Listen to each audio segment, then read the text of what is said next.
raised his eyes briefly toward the high window in his throne room. The Star Destroyer Chimera was visible in the distance, a barely discernible arrowhead shape floating high above Coruscant's buildings and skylanes.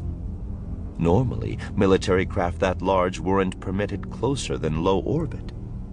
But Palpatine had wished the ship to be present during this meeting, a subtle reminder to both his servants of what had been given to Thrawn and what could be taken away. Vader spoke first, as Palpatine had known he would.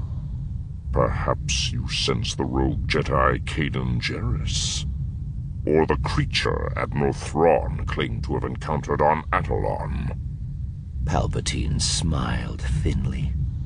Of course he wasn't sensing Jarrus. That particular disturbance had long since been noted, codified, and dismissed, a fact Vader knew only too well. The suggestion was nothing more than a reminder to Thrawn and to Palpatine of the Chiss's humiliating defeat. Thrawn gave no visible reaction to Vader's comment, but Palpatine could sense a hardening of his attitude. He'd already promised the Emperor that he would deal with Jarrus and the Phoenix rebels who had so recently escaped him. Much of that failure had been due to factors not under Thrawn's control, which was why Palpatine hadn't taken the Seventh Fleet away from him. But Vader had no patience for failure of any sort, no matter what the reasons or excuses.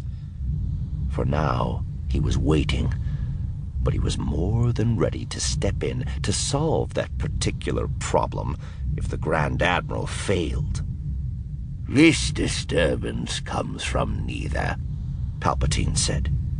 "It is something new, something different." He looked back and forth between his servants. "Something that will require both of you working together to uncover." Again, neither of them visibly reacted, but Palpatine could sense their surprise. Their surprise and their reflexive protest. Working together? This time, it was the Chiss who spoke first.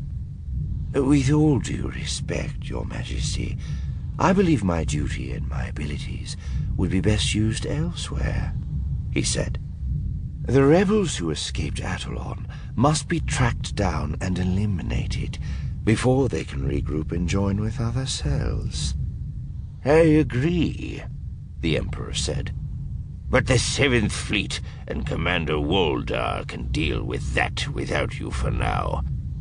Grand Moff Tarkin will also be joining the Commander while his new assignment is being prepared for him." Palpatine sensed a flicker in Vader's emotions. Perhaps a hope that Thrawn would mistakenly believe this was the right time and place to once again raise objections to the Death Star project.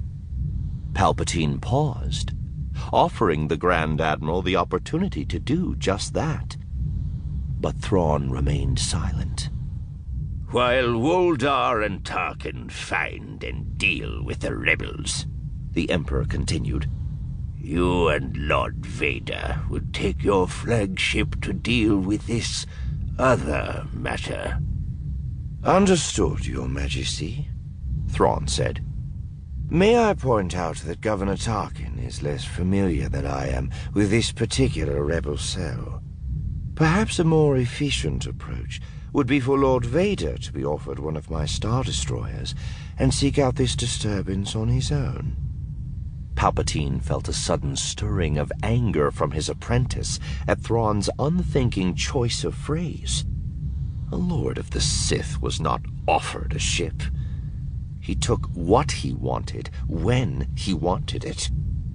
But like Thrawn, Vader knew when to remain silent. "You surprise me, Admiral Thrawn," Palpatine said. "I would have expected a certain eagerness to journey within sight of your home." Thrawn's glowing red eyes narrowed slightly, and Palpatine felt his sudden caution. "Excuse me, Your Majesty."